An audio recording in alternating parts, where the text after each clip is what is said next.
This is so stupid. Relax, ho. Relax. Other people's pee mist is just caking your entire body.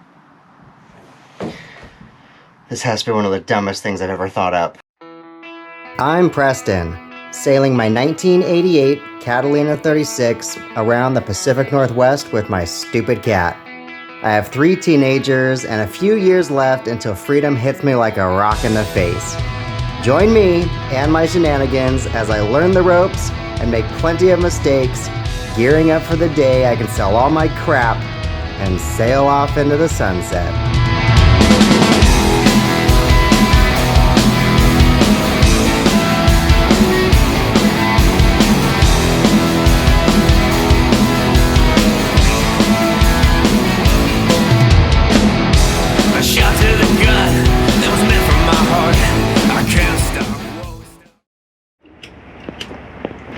Now I always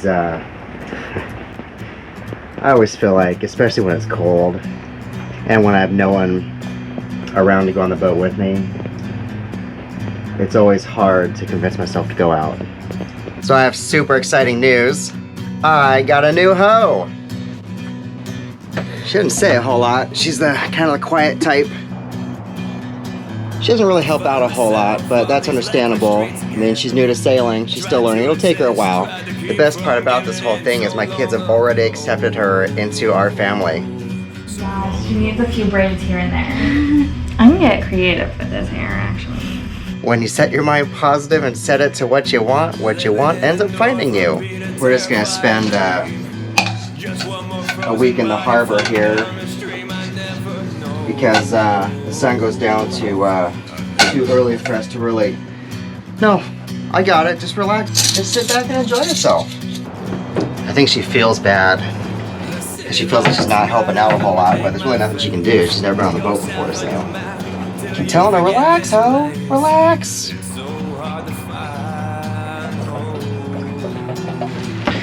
I forced myself to come out on the boat for a week. Probably just gonna stay in the harbor because I can't go anywhere until after work, and it gets dark at 4:30 here.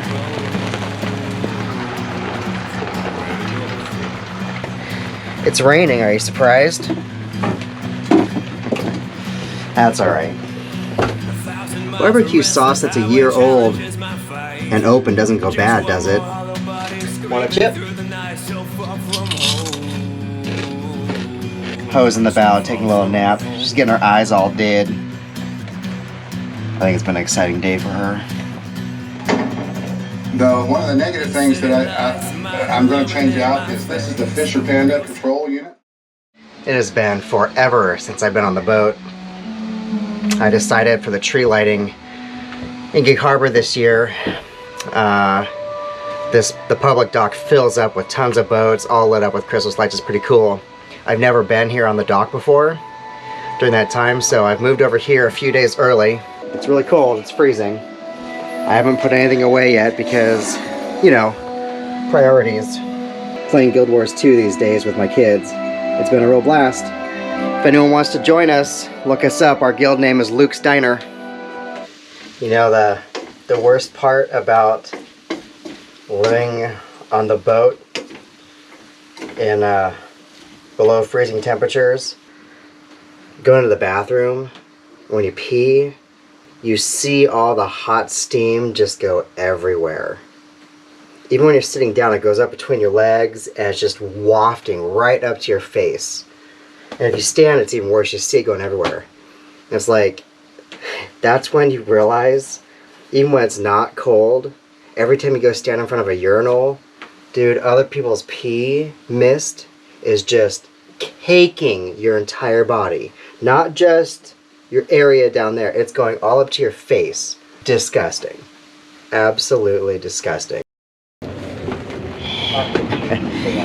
It is really cold. But it's gonna be worth it. There's about 5 boats on the dock now. I bet there's gonna be at least 20 that show up tomorrow. It's supposed to snow again tonight, and then tomorrow is supposed to be nice and clear.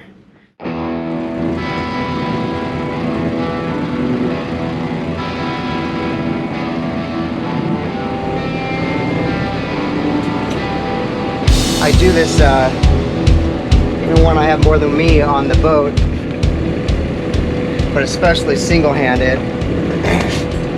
I always lay out the bow line down the entire length of the boat and sitting on the inside of the tow rail. That way, when I jump off onto the dock, it's right there. Right there where I leave the boat, so I don't have to run up to the bow and grab it. I have control of it right there. It's right next to the stern line. I got both of them right there real quick and easy. I don't usually go anywhere, even a short hop like this with the tarp up, but it's a snowstorm, no one else is out here. The visibility is the real issue, but no one else is out here, so kinda flying blind a little bit here. Can't see a whole lot. Going nice and slow. In fact, I'm in neutral, just coasting right now. I'll just throttle jockey every once in a while.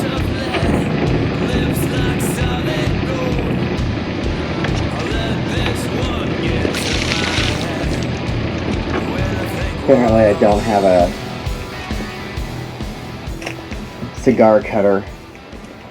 This is what I'm going to do to celebrate forcing myself to go out in a blizzard. I'm going to get the tip wet. That's what she said. That's gross. A little flaky. So when I do force myself to go out, especially in a blizzard,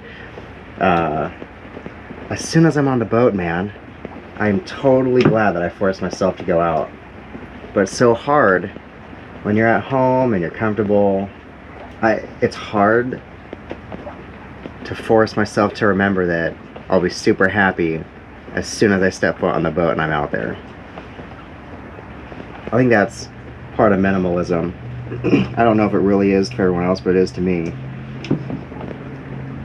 That's part of the push for me to just get rid of stuff, like my house. If it's not there, I'm not tied to it.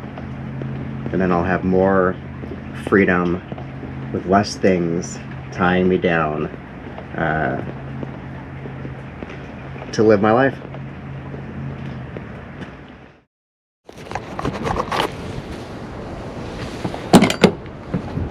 Well, hello again, sir.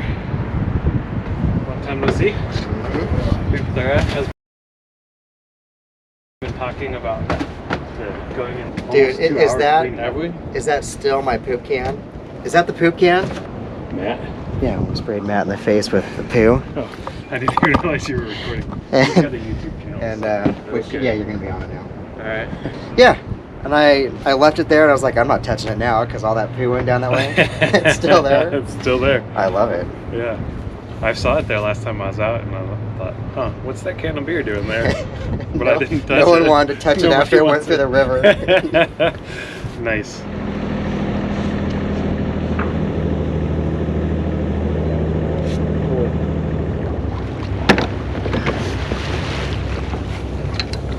Let's see,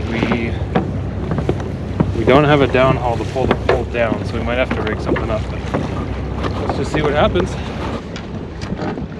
Dude, that's covered in so much pee and poo. Oh, it's rained a ton. So that must be what this is for, is to hold this down, because these jaws are broken. So I wouldn't do this if there was very much wind, but considering there's only 5 knots of wind, we'll probably be all right.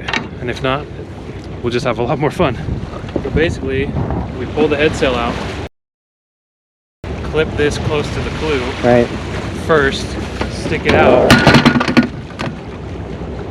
And that's why you want it to clip in here. So you do it to the clew first and then clip it on here once the sail's out.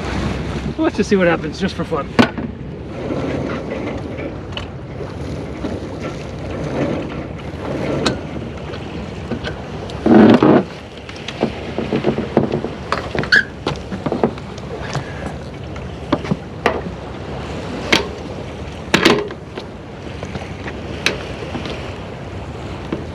Oh. You know what? Clip it to through here maybe. To pull that straight down. Oh, it's not gonna be tight enough, is it?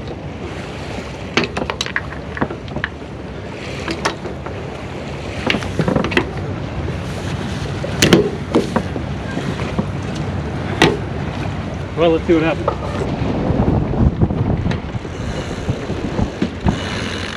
It's easier to do when the sail's on the proper side already. This pole is small enough to go through. Figure it out. See what happens. Shouldn't it be between there maybe? Or no? Yeah, it'd be better if it was between there.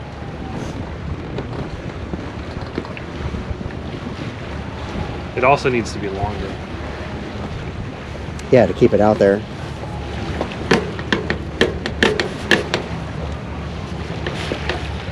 Like I said, I've never used this pole before, so this is probably the worst possible thing that you could do.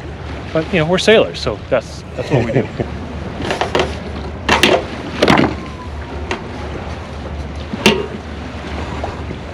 So there it is. There's using a whisker pole right there. Flying wing on wing, that's great.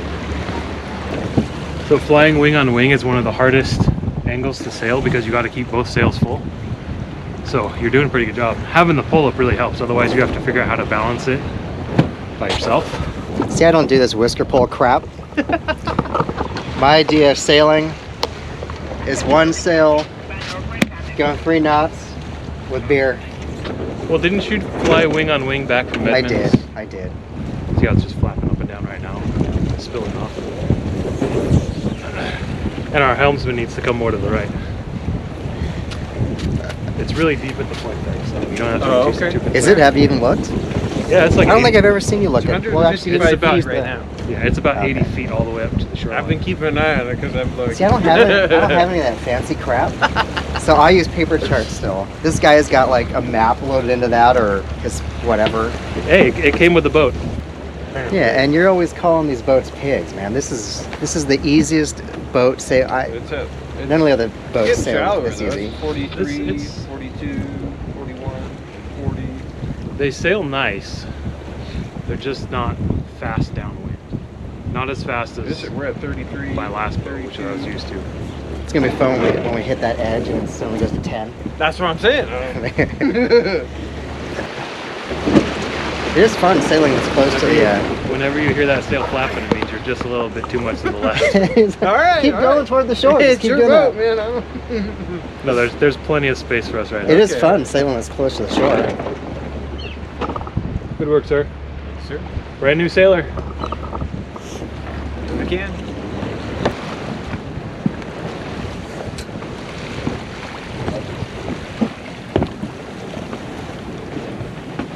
I don't know what it is about me, but anytime I'm this close to houses, it makes me want to take my pants off.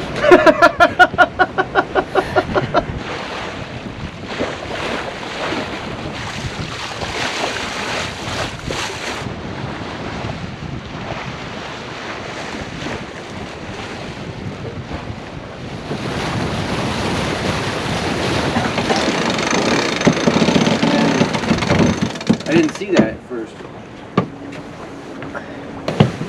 Cheers, sir. Thanks for coming out. Did you think I was going to say no? Not a chance. Well, one other thing is your fishing boat that you're used to, you steer based on the prop, and you have to have it in gear. With sailboats, you don't. There's a humongous rudder in the water that steers you, so it feels completely different. Yeah. Never mind my foot in the crotch there. Felt good. But you're doing good for your first time steering a sailboat. Big sailboats are so much better. Oh yeah, they are. The stability.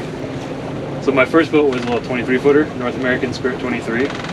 And the other nice thing about big boats is that your mast is so much higher. My little boat, we'd probably just be sitting there with the sails flapping because it wasn't tall enough to actually catch the good wind. These boats don't hill very much. These boats are very stable. They're very comfortable upwind. They're comfortable in all conditions, really. Whereas my last boat, on this angle right here, we could have the rail in the water. Anytime I wanted, I could put the rail in the water. This boat, I can't even get close. That's why my Endgame boat's gonna be like a Formosa. It takes 35 knots of wind to get moving. 35 knots on your beam, and you're only heeled over at 2 degrees. Yep. Sounds great. So if you're sailing on the ocean, right? I mean, when do you sleep? You're on the ocean. Somebody's got to sail it, right? Yeah, if you're single-handed, you set an alarm every 20 minutes. You have No snoozes. shit. Yeah, that's what they do. I'm sure some people do it longer, but everyone I watch, it's like Yeah. 20-minute shifts. You know, they hook their head up every 20 minutes. So how do you get any sleep? They don't. It's 20-minute naps all night long. So if you're by yourself, Yeah, those people solo sailing are nuts. The people that are a couple, it's either 2 or 4 hour shifts. So one gets to sleep for 2 or 4 hours and then back and forth. No one's sleeping 8 hours. you seen that documentary with that 16-year-old girl? Yeah, the girl. It's a great documentary. Maiden Voyage. Yeah, she was not alone though. Who was holding the camera? I don't know. Yeah. I don't remember. The boyfriend she picked up somewhere along the way. She started out single-handed, and then you could see someone's holding that camera because it's moving around with her. Wow. I don't remember. Regardless, I watched it a long time it's an ago. excellent documentary. Yeah.